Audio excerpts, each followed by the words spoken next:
Hello mga ka-bro! This is Butch and welcome back to my channel! Ginagawa mo! Okay, today, so, di ba, bihis na bihis po ako. Yun, naka-insert kasi na ninyo, mga ka-bro. So, we're heading to Lake Cebu today para mag-celebrate ng Thanksgiving Day sa aming church. Kunting kaalaman, bakit kaya sineselebrate natin yung Thanksgiving Day? I doubt, maraming hindi nakakaalam. So, bakit sineselebrate? Why should we celebrate it? Mali. Bakit sineselebrate natin yung Thanksgiving Day? So, sineselebrate natin yung Thanksgiving Day based on history. So, way back sa colonial stage, tama ba ako, ng American-Filipino history. Sineselebrate natin yung Thanksgiving Day kasi nga nagpapasalamat tayo sa Ginagawa mo! Yun, sineselebrate natin yung Thanksgiving Day way back nga sa pre-colonial stage ng ating history from the American-Filipino history. Ito yung panahon na pinagkaloob sa atin yung ating Independence Day. Charot, joke lang. So actually, hindi ko po alam bakit kailangan natin mag-celebrate ng Thanksgiving Day. So, para sa akin siguro, it's a time to give back. Kasi nga sa church, give back to God. Kung ano meron tayo ngayon, so mga blessings. So, sineselebrate natin yan kasi nga doon tayo magpapasalamat, time na magpapasalamat, not only for that day, syempre, kailangan din natin magpapasalamat every day, every hour, every minutes kay God kasi nga buhay pa tayo, yun, gwapo tayo mga ka-bro, tas may maganda tayong estado ng buhay. Hindi naman sa ibig sabihin na napakaganda. At least masasabi natin na mayroon tayong mapagkunan, may tanga ginatawag nga source ng life. Yun. Tapos ang dami kong alam, no? Yun, so after siguro we're going to travel from here going to Baguio, Little Baguio kasi nga doon yung church ng kuya ko sa Little Baguio.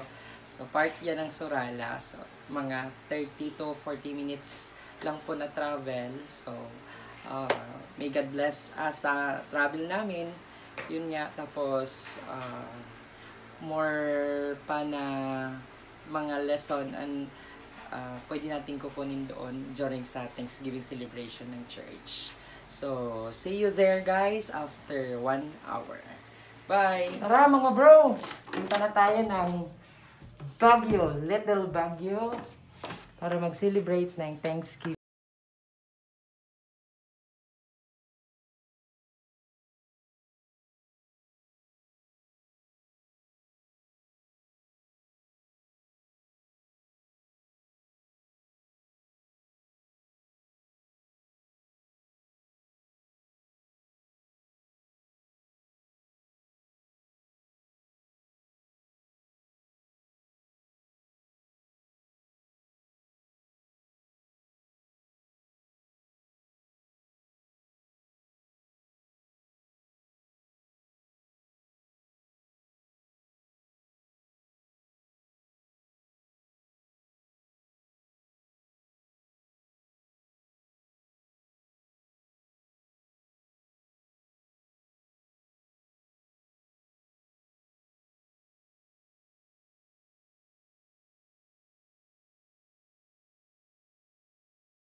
simba. Nandito po tayo ngayon sa Midway.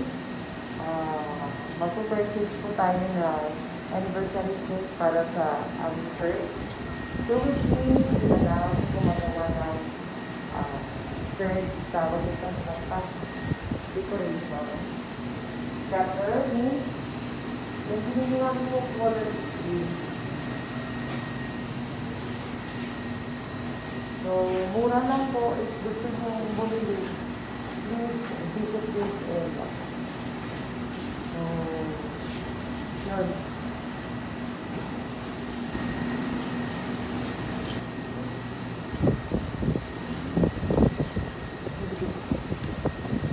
Ito na.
Hello guys, good morning. So andito na po tayo sa sa church ng kuya ko dito sa Little Baguio.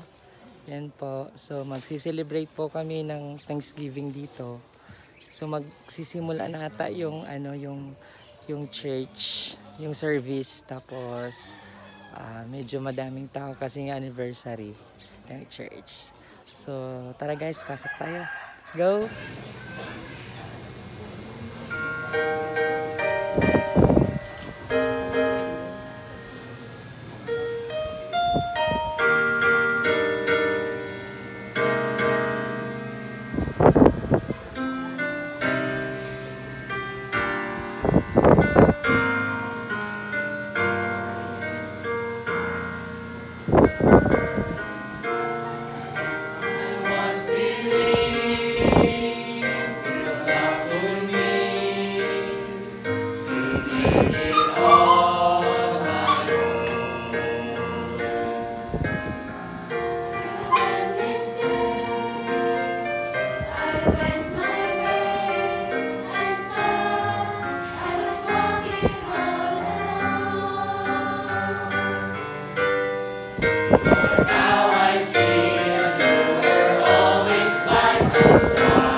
Sige, so salamat gid sa mensahe sa paalam kay siningaga.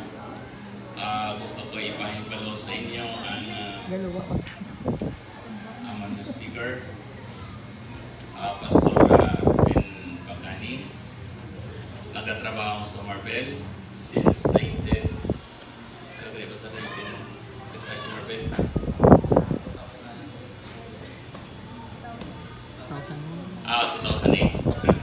Nag-start sa pioneering work sa City Village, okay, sa City of Coronadal 2008 until now.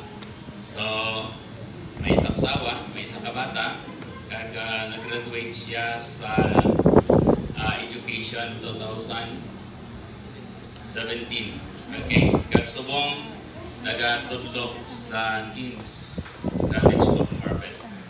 Okay, so sa siningagang naganaton sa kagayon na pagkumanti sa pulong sa Dios for the next 2 hours. Adlaw siya, 2 hours. Sa tagatang panahon Pastor Ben Pagani. Sir.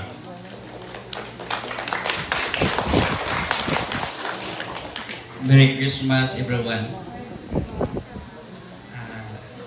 Happy and blessed 25th Thanksgiving celebration. While I'm listening out there, ginatanaw-tanaw ako, last Thanksgiving, nag-speaker Makoteri. So, ang iba na sa gawas because ang inyong place hindi ma-accommodate ang mga visitors kag mga attendees. Subong, porte kaligwa. Siling ko kay Pastor Jan, pwede tadig ka dalagan-dalagan sa imong mga pulpito. Mayo ang Diyos sa inyong Dalayon ng Dios sa ministry sa dire sa Little Baguio. Kag siling ko, amon niya teleponan to do boto lang sa inyong simbahan. Sa sulod sa 25th katuig, gigamit si Pastor John, nakita kita doon ang harvest, ang bunga, ang fruits sa iyang pagpangabudlay. Kanaming pagkanta sa iyang mga people, kaya ginapag-abot namon ang mga bata. Siling ko, amo na ang ginasiling ni King David nga ang mga bata hindi mapunggan sa pagkanta sa Ginoo. Nami pamatian. Sang si Pastor John nag-speaker sa amon, I think second anniversary namon, duwag ikaw oras yang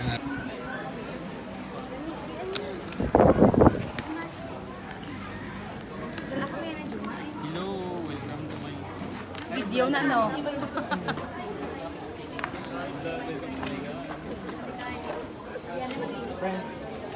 First vlog? Oh my gosh, ka-vlog.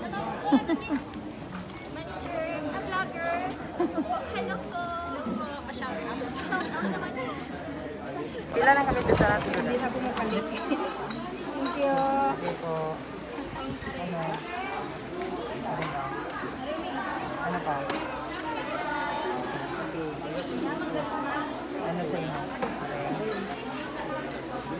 Are.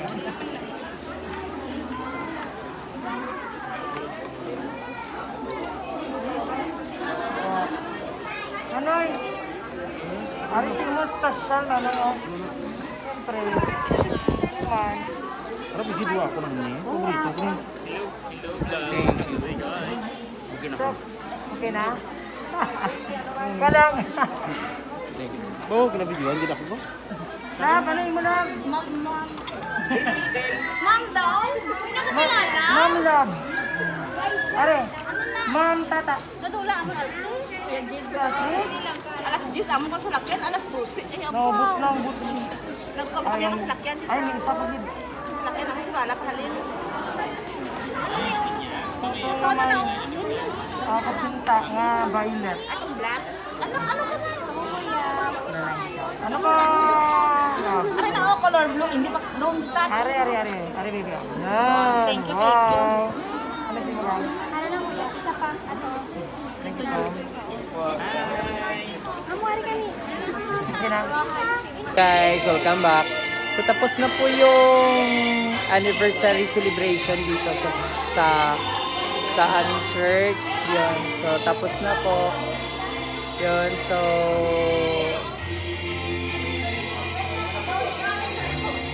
yun. Naga-pictorials na lang sila.